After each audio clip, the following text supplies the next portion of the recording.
All right, folks, welcome back. Chapter 21. This is our last chapter, last lecture of the Emergency Medical Responder Program. It's about incident management. Your role as EMR could be very significant in an incident because you very well could be the first one there. And you're going to have to assume the role of incident command until you're relieved.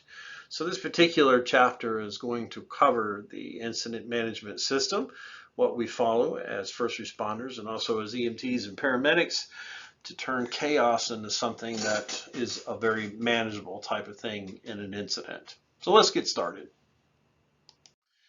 All right, so you should be able to identify the signs of a hazardous material incident. You have to be able to recognize this because as a first responder, your first few minutes on scene could absolutely be a make or break for the lives of the other incident or the other responding units. It's important for you to understand the purpose of incident management system and what we call the NIMSY system and how that framework works, and also some basic triage principles. All right, so hazardous material incidences are substances that are toxic, poisonous, radioactive, flammable, explosive, basically anything that's going to cause injury or death with the exposure to those materials. During hazardous material incidents, your priority is to protect yourself and any bystanders. Do not run into that scene and try to take care of patients because it very much so could cause your death. So, your death, your contamination. So you're working for yourself and any bystanders to keep them safe, and also reporting that incident so the proper teams can get there. All right, so identifying the substance involved. Federal law requires that all vehicles containing certain quantities of hazardous materials display the hazardous material placard. Remember that tanker truck that was turned over? And I said the placard and I circled it. The placard will also include a 4-digit identification number. You can look it up in the hazardous materials book and it'll tell us what that is. So let's talk about that and explore that a little bit more. All right, so this figure is the Department of Transportation's labeling system. They use labels, placards, and markings such as these found on this particular guidebook reference to give general idea of the hazardous materials inside any particular container or cargo tank. You need to look for these placards when you arrive on an emergency scene. They are required when hazardous materials are present. Be aware that shipments with only small quantities of hazardous materials may not be required to be labeled with placards. All right, so the emergency response guidebook. This is most common hazardous materials are in this book. This is the book that we were referencing to that you should have in your vehicles. All ambulances, fire trucks, we all carry these particular books in there so we can identify what's going on or what is contained in that particular vehicle. It gives us proper emergency actions to control the scenes and gives us an idea of the emergency care potentially that needs to be delivered to the patient that has been exposed to whatever is in this book or whatever is in the incident itself. Unless you've received training, keep away from the contaminated area. Notify the dispatcher of the suspected presence of hazardous materials. That's where this book comes into play for you. You're going to have a pair of binoculars that you're going to look from afar, and you're going to read those numbers, write them down, and report them to dispatch so that they know. When you see a bunch of people laying around not moving and a truck turned over on their side, those people laying there not moving are probably laying there dead, okay, because something's leaked out of that vehicle that's got a placard on the side that killed them dead. And if you go up there, you'll join them. So just don't do that. Identify victims who sustained an acute injury as a result of that exposure. If they're coming towards you, remove them from that contaminated area and have them go over to an area so they can be decontaminated. Do not come in contact with them. Point over there and say, you go over there and sit. Those are the walking wounded. So we need to confine them to an area and give necessary care and transport as after they've been decontaminated. All right, so very few specific antidotes or treatments exist for most hazardous material injuries. Emergency treatment usually consists of supportive care. EMR should receive specific additional training in hazardous waste operations and emergency response. We call this HAZWOPER. This is a good program. It's available in most of the institutions that you'll be working for, so you can get that information. All right, so mass casualty incidents, situations with more than one sick or injured individual.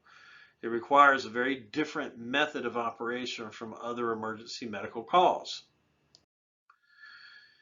Variables in mass casualty incidents includes the severity of the crash, the access routes, available resources, response times, levels of emergency training, and overall experience of the EMS system. So there's a lot of variabilities when we talk about more than one person injured, because we're talking about 2, 3, 4, 5, 10, 15, 20, 100.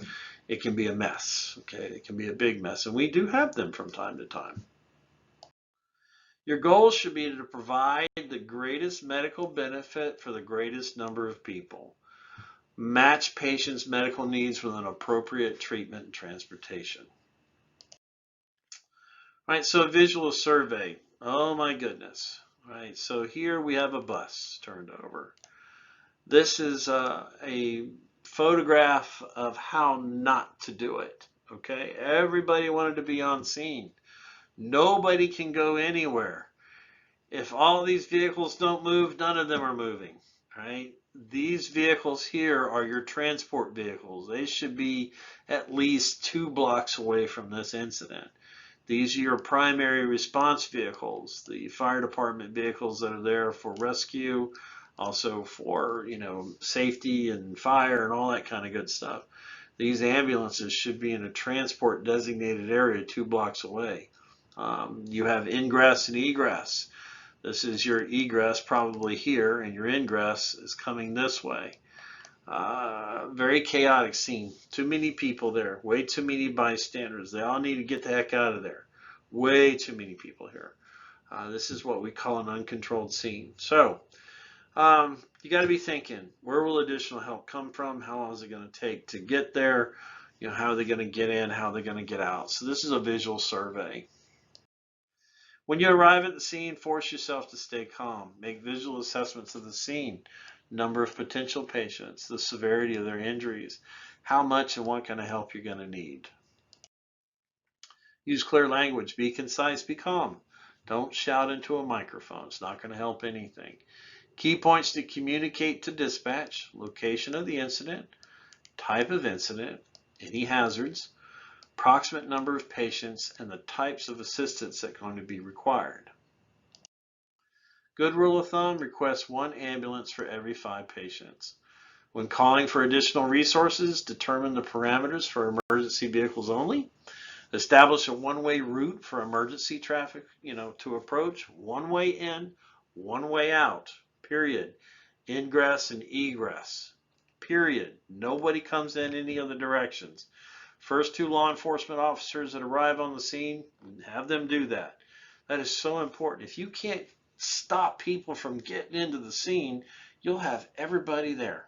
And anybody that's on the scene, a 3rd law enforcement officer needs to get them out. If you don't need to be there, if you stopped on the side of the road, you need to get back in your car and go down the road, because you can't have civilian bystanders in there. Somebody's going to get hurt. Very important to control these parameters. All right, when calling for that additional resources, allow adequate room for emergency vehicles that need to be close to the scene. Keep vehicles and personnel who are not needed at the scene in a staging area nearby. Triage is the sorting of patients into groups according to their need for treatment. It should be simple and fast. Do not worry about diagnosing patients. We don't have to do that. We use what's called the START triage system. It lets EMRs triage each patient in 60 seconds or less based on breathing, circulation, and mental status. Only those 3 things. Tags. You'll have tags or some kind of marking system, such as some kind of marking system that we can put onto the patients that are designated in green, yellow, red, and black. All right, so priority 1 patients, their immediate care. Immediate care injuries are life-threatening. They're tagged red. Priority 2 is yellow tag. Its urgent care can be delayed up to 1 hour. Priority 3 or green tag is delayed care can be delayed up to 3 hours. Priority 4, which is gray or black, is the patient is dead and no care is required. The first step in START is get up and walk. Tell the people who can walk to come towards me. These are called walking wounded. They are all priority 3. They're greens. Get them over into one area. Have somebody in charge with them. Let that person that's in charge of those people go around and mark them green. With whatever tagging system you're using, they're the green people. That person that is going to be responsible is going to keep them there. They cannot let them go anywhere. They got to tag them green, start getting their names, who they are, that kind of thing, establish, if there's any minor injuries, those kind of things, just have them self-aid themselves or take care of themselves. But that's all this person is going to do, is to keep them in one spot. They're called the walking wounded. Second step in START is begin where you stand, right where you're standing. Move through the remaining patients. Stop each patient to provide a quick assessment and tagging. Find and tag priority 1 patients. Examine them. Correct any life-threatening airway and breathing problems. Tag them with a red tag and move on. So you can open their airway, okay, and if they can still breathe, turn them into a recovery position, tag them red. Okay, pretty simple. Now, that's all you're going to do. You're going to move on. START triage system is based on 3 observations: breathing, circulation, and mental status. All right, so BCM, breathing, circulation, and mental status. Okay, red again, treatable life-threatening injuries, immediate, serious but not life-threatening, delayed, walking wounded, dead or fatally injured. Breathing. All right, so patients with breathing rates of greater than 30 breaths per minute, you're going to tag them red, priority 1. Patients with breathing rates of less than 30 breaths a minute, move on to the next step. Patients who need help maintaining an airway, they're priority 1, tag them red. If you're in doubt as to the patient's ability to breathe, tag them red. Patients who are not breathing and do not start breathing in airway maneuvers, you're going to tag them black or priority 4. You're going to move on. Circulation, check the patient's carotid pulse. Weak or irregular pulse, tag them red, priority 1. Strong pulse, move on to the next step. Weak pulse, treat for shock. Absent pulse, priority 4. Okay, tag them black. Mental status. We need to determine whether the patient responds to verbal stimuli. Okay, patients who can follow simple commands, touch your nose, raise your hands, wiggle your fingers, and have adequate breathing and circulation, we're going to tag them priority 2. Unresponsive, this is your priority 2 is your yellow patient. Unresponsive patient, you're going to tag them red, which is your priority 1. START's designed to help rescuers find the most seriously injured patients, bottom line. Injured patients don't always remain in the same conditions. They may get worse. If they become worse, then they may get re-tagged later. They'll be rechecked over into the casualty collection point. All right, so this diagram is in your book. It talks about how you work it. This is a diagram of the START triage system. Okay, so be sure to review that. Understand who gets immediate, who gets delayed, and who is tagged black as in dead. The greens are easy. The greens, you put them in one area. They're the walking people. So working at a mass casualty incident, if you're not the first person to arrive, report to the incident commander. If you're the first one on the scene, make your initial overview, clearly and accurately report the situation to the dispatcher, and conduct the initial START triage. As more highly trained personnel arrive, report your findings to the person in charge by noting approximate number of patients whom you've tagged, because you're going to be keeping a part of that tag, and then any additional assistance that's required and any other important information that you believe needs to be relayed to the oncoming incident commander. All right, so NIMSY's National Incident Management System is developed by the U.S. Department of Homeland Security, and it provides a consistent, unified approach to handling any emergency incident. It's used to handle that immediate response, mitigation, and long-term recovery of small, massive natural and man-made incidents. Four major areas are addressed: NIMSIs, preparedness, communications, resource management, command and management, and ongoing management and maintenance. EMRs fall within the first category. Recommended courses for you to take: ICS 100. It's the introduction to ICS, Incident Command System. It's free. It's online. It's FEMA, and you got to have this course for EMT anyway. So if you get the opportunity to take it, take it. And then also FEMA IS 700 and NIMSIs is an introductory class to this. All right, so terrorism awareness. Terrorism is the systematic use of violence by a group to intimidate a population or government to achieve some goal. Terrorist acts may be instigated by a country's citizen or by people from other countries. It's not necessarily within the same countries that claim the particular act. Methods used: guns, explosives, fire, chemicals, viruses, bacteria, and radiation. All these things are awful, and they can be weapons of mass destruction, and hopefully that they're caught before they release themselves, or before they commit the act. But if you end up in one of these incidences, you will be a part of an incident that's going to take some time and take, well-trained personnel in order to mitigate the problem. WMDs are weapons of mass destruction. It's any agent designed to bring about mass death, casualties, or massive damage to property and infrastructure. They include explosive, chemical, biological, and nuclear weapons. The preferred weapons of mass destruction to date has been explosive types of devices. Targets. Terrorists, they target bridges, tunnels, pipelines, and harbors. Anywhere that makes the biggest impact. That's what they want to do. To understand the threat that terrorists pose to people and places, they consider the places that terrorists might identify as targets. All this big stuff: computer networks, data systems, farm and agricultural installations, schools, government buildings, churches, and shopping centers. They want to make the biggest impact. Here's some examples here of just photographs. Table 21-1 gives you deaths in 2013 related to targets, terrorist events versus heart disease, cancer, accidents, suicides, and murders. You can see that terrorism is still on the lower scale in the U.S. between 2001 and 13, considering, what we get for heart disease per year. Agents and devices. You see something like this sitting over in the corner somewhere, get away from it. This is a well-packaged pipe bomb. Looks like a pipe bomb. Explosive and incendiary devices. Explosive produce a concussion that destroys property, inflicts injury and death. Incendiary devices are designed to start fires. The first indication of the device is present is an explosive-looking container with some kind of wires or fuse that's coming from it.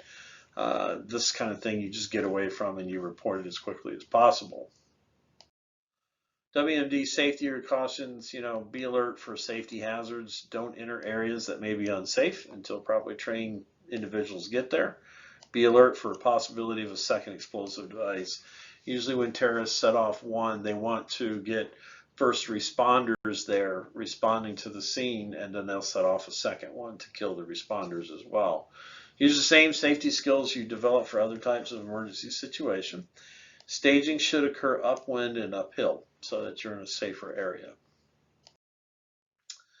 Chemical agents, you have pulmonary agents and metabolic agents. Pulmonary agents obviously affect the lungs, and usually it's a gas.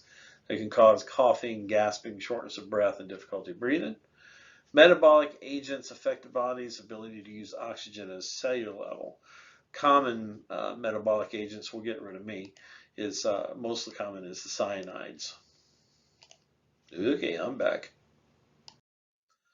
Symptoms of exposure from organophosphate, an insecticide or a nerve agent: salivation, lacrimation, urination, defecation, gastrointestinal upset, or cramps, and then emesis. We call this sludge. So it's a very good acronym to remember. If you see somebody with these symptoms, they've been poisoned by something. It's the body trying to get rid of whatever it is. Because think about all these things that are happening. It's how we get rid of substances that are inside of our body. Okay, so continuing on, nerve agents, among the most deadly chemicals developed. We use the sludge-like symptoms acronym. Some of the primaries are sarin, soman, tabin, and V agent. Probably maybe one that you guys can remember or read about is the sarin gas attack in Japan in the subway. You also have blister agents that produce burn-like blisters, pain, skin irritation, severe shortness of breath, and severe coughing. Mustard gas and lewisite is the most common. Anytime that you have chemical agents, there's some safety stuff. Anytime multiple people experience unexplained symptoms, something's wrong. You know, something's in the air, something's in the water, something's been released to cause all these multiple people to get the same symptom. Your primary role is to recognize there's a problem and avoid contaminating yourself, other rescuers, and bystanders. So get upwind and call for help. All right, so 21-3 is in your book. These are characteristics of different chemical agents, your pulmonary agents, metabolic, nerve, and blister agents. It's a good little diagram. All right, biologicals, they're naturally occurring substances that produce disease. Usually there's an incubation period. It's the time from exposure to the time the person starts showing symptoms. The first awareness of biological incident would likely come from the hospital or emergency department. Safety, be alert for any unusual patterns of diseases with flu-like symptoms. I mean, this is something that's going to be long-term that EMRs are really not going to know about until after it's already happened. Practice appropriate standard precautions. No matter what, call for specially trained assistance. Patients need to be decontaminated. Most commonly, it's something that was shipped to them by mail or dispersed out into a crowd. Most times, it's dispersed into a crowd, like in a mall or a theater, that kind of thing. Suddenly, people get a taste, a metallic taste, or some kind of weird taste in their mouth, and they have been exposed to something. It could be biological, or it could be some kind of aerosolized type of chemical or substance. Radiological agents, we don't see a lot of this. We just don't. Low exposure, moderate, severe. Ionizing radiation is the kind of energy that's formed by the decay of naturally occurring human-made radioactive sources. X-rays, I mean, as simple as the barricades, the little light that flashes on the traffic barricades, that's got a uranium pellet in it. We've been using uranium for many, many years, uranium and bromide, in order to produce X-ray images. So it's been around for a long time, and it's good. Radiation is used in hospitals, research facilities, and nuclear power plants, but it's also used for military weapons as well. Exposure to excess amounts can cause delayed illnesses such as cancer. Usually it isn't something that happens right away. All right, so we have counters that we can measure this stuff. It cannot be seen or felt or detected without special instruments. A dirty bomb, that reference, is an explosive device containing small amounts of radioactive material. Stay away from blast sites, period, until trained teams have gone in there and assessed what's going on. All right, so your response. In all emergency, the same rules apply. Good scene safety, diligent use of standard precautions. This is a blast scene. This is the Oklahoma City bombing, where Timothy McVeigh pulled up a vehicle. I'm pretty sure it is. Yeah. Pulled up a vehicle, and a vehicle full of potassium nitrate and an explosive device, and killed over 200 people, including women and children, at an FBI facility in Oklahoma City. So there were children in the daycare on the bottom. This is just something you don't want to be involved in. You get to for your first one on scene on this, you just need to call for help. There's lots of hazards here. Get the walking wounded. Again, do your start triage. get all your greens located and help them out any way you can until support arrives. Be prepared to know the limits of your training. Many types of terrorist events require you to stay a certain distance away to avoid contaminating additional people. And then, of course, be alert, like we said, to those secondary devices. Establish your incident command. Know your role. Treat those incidents, or treat these kind of incidents as mass casualty. Establish a good working relationship with appropriate local, state, and federal agencies. Summary: hazardous materials incidents. Your top priority is recognizing the hazard and taking care of yourself. Do not kill yourself in one of these incidences. You will be very angry with yourself for doing that. You got to identify it. You see a bunch of people hanging around that are sick or laying on the ground, and there's a vehicle out there turned over. Please identify whatever that hazardous is, and then call the appropriate people to help. START system. It's a simple triage system that you can use in mass casualty incidents. It's the sorting of patients. NIMSIS is designed to provide a unified approach to emergency incidents of any size. The goal of terrorism is to eliminate a population as to achieve a goal. Terrorists may use many approaches to incite terror, including the use of explosives, fire, chemicals, viruses, bacteria, and radiation. Chemical agents are man-made substances, and they can have devastating effects on living organisms and tissue, to include also pulmonary, metabolic, nerve, and blister agents and insecticides. Biological agents are organisms that cause disease, and they're also man-made. Radiological weapons can create a massive amount of destruction. They include radiological dispersal devices known as dirty bombs. Bottom line, first responders need to consider their safety. You remember your safety and the safety of bystanders whenever dealing with a terrorist-related event. All right, folks, you know the drill. This is the last one, assessment time. Congratulations for completing your lectures. So what's next? Get on back to your JBL, do your dashboard, get that done, go to your assessment block. Remember, you got to get 70% or higher, okay, for your scores. And again, thank you for your participation. Once you've finished that last assessment and gotten your 70%, you need to give us a call. You need to let us know that you're finished and that you need to schedule your skills assessment. We've got a lot of skills to go through. Remember, within your JBL block, under your document section or information section, you will find not only your agenda, but you'll also find all the EMR skills that you're going to be trained on and then assessed on that day of skills testing and examination, or teaching, testing, and exam. All right, so with that, thank you again. Thank you very much for your time and your participation in this program. If you have any questions or comments, please email them to us at student@emets.net. We'll see you in the skills lab. Have a good one. We'll see you then.